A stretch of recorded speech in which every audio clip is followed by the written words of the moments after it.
A ver, corríjame, porque según la cifra oficial, solo el día de ayer hubo 11 asesinatos. Sí, nosotros el día de ayer es el día que tenemos parcial la respuesta, ¿verdad? Porque lo tenemos Todavía la estamos procesando, de manera okay, que ese no es un día que pueda, ¿cómo se llama?, plantearse como tal. Le digo, nosotros solo tenemos 5 todavía hasta el día de ayer, pero es una cifra parcial. A ver, en general, entonces, aunque no es posible hacer una valoración, como usted ya lo dice, pero sí es cierto que los primeros días de mayo están marcados por una tendencia a la alza de los homicidios. Mire, la estadística inclusive la vamos a decir desde enero, ¿no? Es decir, en enero y febrero del año pasado no son comparables con enero y febrero de este año, porque el año pasado, durante esos 2 meses, no había lo que pues el Ministerio de Justicia ha llamado tregua, ¿no? Entonces, como no había las incidencias de homicidios en enero y febrero de ese año eran bastante más altas. Ahora en marzo, que comienza este proceso, descienden los homicidios y los de este año de marzo pues empiezan a subir. Después en abril casi se equiparan. Se equiparan. Es decir, ahora en abril, por ejemplo, pues hubo prácticamente el mismo número que el año pasado. Yo creo que es importantísimo tener una medición real, científica, seria, de lo que son los homicidios y las distintas incidencias delincuenciales. Pero hay una realidad, que la medición de los homicidios per se no es un reflejo de la realidad de delincuencia o la realidad de inseguridad que vive el país. De hecho, yo creo realmente que, si bien es cierto, este tema de la tregua ha tenido aspectos muy positivos, y uno de los aspectos más positivos quizás es la novedad que en sí misma este esfuerzo en sí mismo implica. Yo creo que, y yo creo también que esta tregua, tal como se manifestó conceptualmente, no se puede revertir, pero sí creo también que si de seguirse haciendo o de seguirse dando esta tregua como se ha venido haciendo, los resultados van a ser aún peores, porque el problema es que aquí hay que hacerse varias preguntas. O sea, la pregunta es, ¿hay menos muertos o más muertos? Yo creo que hay menos muertos, indistintamente de que puedan haber más desaparecidos, de que haya cambiado el modus operandi de las pandillas, pero el tema es que las pandillas hoy por hoy, y de alguna velada manera se han venido legitimando no solamente ante los ojos del Estado y ante los ojos de organismos internacionales, porque aquí no nos engañemos, vino el señor Insulza, le dio la mano a algunos de los más buscados en los Estados Unidos, reclamados por orden del gobierno federal de los Estados Unidos, se sentó con ellos como si fueran estrellas de cine, y después, no solo eso, sino que después habló y dijo que eran grupos beligerantes. O sea, por Dios, si aquí ni en la época de la guerra al FMLN se le dio la categoría de grupo beligerante, y hoy sin embargo se le da a las pandillas. Eso para mí encierra un peligro muy grande, que es el de reconocer a las pandillas como un grupo válido, legítimo, pese a que hay leyes que ya los califican tácitamente como grupos criminales. Estaremos hablando que entonces, si el 10% de los pandilleros está guardando prisión, quiere decir que hay 90.000 pandilleros activos. Si esos pandilleros activos, que son 90.000, tienen 2, 3 familiares dependientes y grupos de colaboradores, estamos hablando que hay 250.000 de personas que están alrededor de las pandillas, y 250.000 de personas cuyo modus vivendi depende de las extorsiones, que no han bajado, han subido. Lo que pasa es que la cifra negra ha bajado porque la gente ya denuncia menos.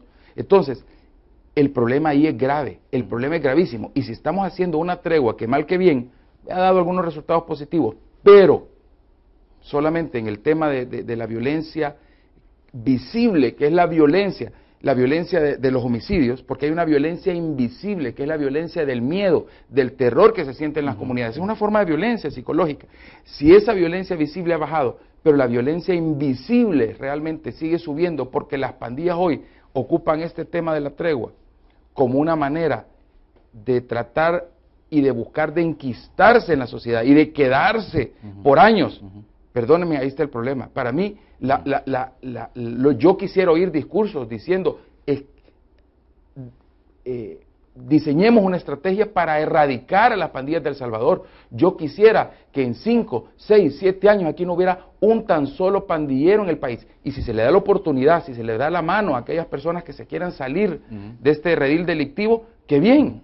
Pero no hablemos de incorporar a grupos claramente reconocidos como criminales a la sociedad como grupos, sino que hablemos de los individuos que se quieran reivindicar. Ahora, que ya en este momento se tiene que pensar en revertir es el encarcelamiento discriminado de pandilleros, porque muchos pandilleros que quizás todavía no han entrado a ese nivel de violencia tan alto, por ser de la denominación se pueden X o Y, rehabilitar. cuando llegan a esos Ahí centros se terminan penales, de- automáticamente ahí son sometidos a la autoridad de los palabreros que mandan, que por cierto son los principales promotores y gestores de esta tregua.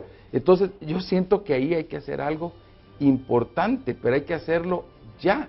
Y de hecho eso obviamente requiere dinero, eso requiere muchísimo apoyo para las autoridades del gobierno central, requiere una coordinación grande entre órganos judicial, jueces de vigilancia penitenciaria, autoridades del Ejecutivo, Dirección de Centros Penales, Ministerio de Gobernación, de Justicia y Seguridad, pero al final ese tipo de cosas se tienen que hacer como parte de una política criminal. Y yo creo que basar todo en la voluntad de los pandilleros, porque aquí al final, veámoslo claro, aquí esta tregua ha estado basada en la voluntad de los pandilleros y el hecho que han logrado reducir los muertos con una simple orden, con un tronar de dedos, eso devela precisamente lo peligrosos que son. Revertir la tregua sería, creo yo, peligroso, sería imprudente, pero seguirla haciendo, seguirla apoyando como se ha venido haciendo En esta misma dirección. En esta misma dirección es peor aún. Muy bien. Es peor aún porque después esto va a desbordar de una forma incontrolable. ¿Cómo no? Pero el lupus se maneja, porque la niña tiene lupus, el lupus se maneja por reumatología, por tanto se llamó a la presidencia, que es la máxima autoridad en el país de reumatología, al colegio médico, porque es un referente para los médicos y esto es lo que... ¿Cuál es la salud de la señora? Está bien. ¿El lupus no está activo? No, el lupus no está activo, es que ese es el problema, que se está engañando a la población.